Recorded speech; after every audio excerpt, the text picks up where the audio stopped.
Hey everybody, I'm Mike DeSepoli and welcome to Ask the Advisor 77. So today we want to discuss with you 4 ways that you can invest your time more wisely. You know, we live in a world with efficiency is so important. We're always trying to squeeze every little bit out of each minute, hour, and day that we have. But how do we make sure that we're not just being efficient with the time that we have, we're also using it effectively? So we have a couple productivity hacks here today, a couple tips we want to share with you that will help you make sure that the time that you have is being used as efficiently and effectively as possible. So the first tip is to turn off the television.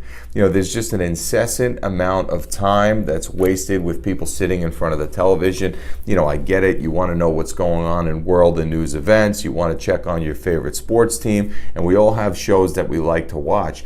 But you have to set aside the time when you think it's best to use that sitting in front of the television, and don't allow that to creep into the more productive hours of your day. You know, we've all been there. You sit down to watch 5 minutes of the nightly news, and then an hour goes by and you're still sitting there. So what could we be doing instead of sitting in front of the television? You know, maybe we could be surfing YouTube looking for some educational videos. Maybe there's something that you want to learn about that you don't know about, where you can refine your skills, you can sharpen the saw. You know, whether it's something in the kitchen you want to learn how to cook, or it's something in the yard, do it yourself, that you want to learn how to do. YouTube can be a great reference for how-tos and educational videos to further along your skills. So the next time you're about to plop down on the couch, maybe think about jumping on your computer and going on YouTube and looking up something that you don't really know much about to continue that learning process. Number 2, let's try to read more books. You know, we can learn so much through reading, and obviously that's a skill that will never go out of style, but yet many people push this off to the back burner. They don't like reading, it's not fun, they think it's boring, or they just have a hard time staying focused for extended periods of time. You know, if you can aim to read 30 minutes per day uninterrupted, you'll go through a lot more books than you would have ever imagined. You'll increase your knowledge, and more importantly, you'll increase your vocabulary. Makes you a better communicator. And if you're somebody that's in a client-facing business, perhaps sales, that's a skill that you can just never get enough of. So think about reading 30 minutes per day, whether it's a blog, a book, a newspaper, anything that you can develop your skills with reading and comprehension will help you in whatever your career field may be. Number 3, think about listening to podcasts. You know, there's a lot of people that have a morning commute, an evening commute where they're traveling to the city, or they have a pretty extended period of time they spend in, whether it's the train or the car.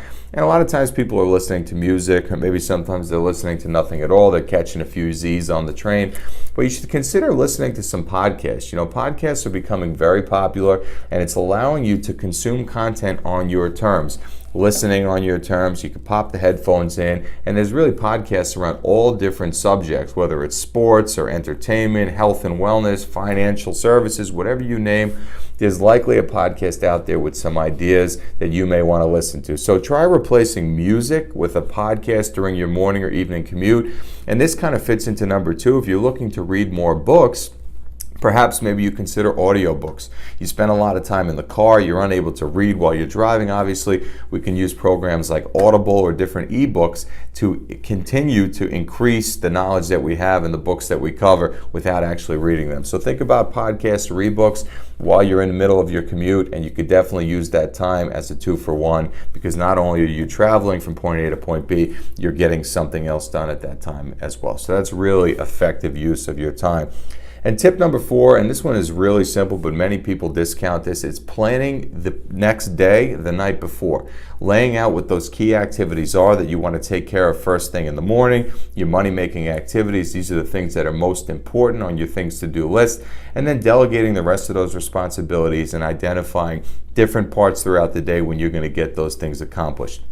I'm a pretty simple guy. I love to use a list. I love to write things out the night before, what we're going to do the next day, the different time frames that I'm going to allocate to each task on the list, and to make sure that all the important things get done. You put the least important tasks at the bottom of the list, so if they don't get done, it's not detrimental to your business or your life.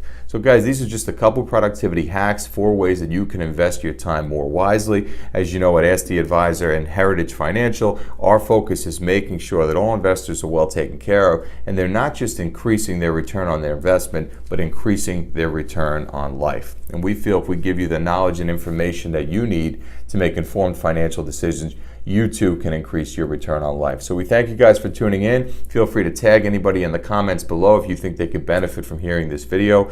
We're trying to transform the way that personal financial advice is delivered, and for every person that you help us touch, you're moving us further along to achieving our mission. Thanks so much for tuning in. We'll see you back next week for episode 78.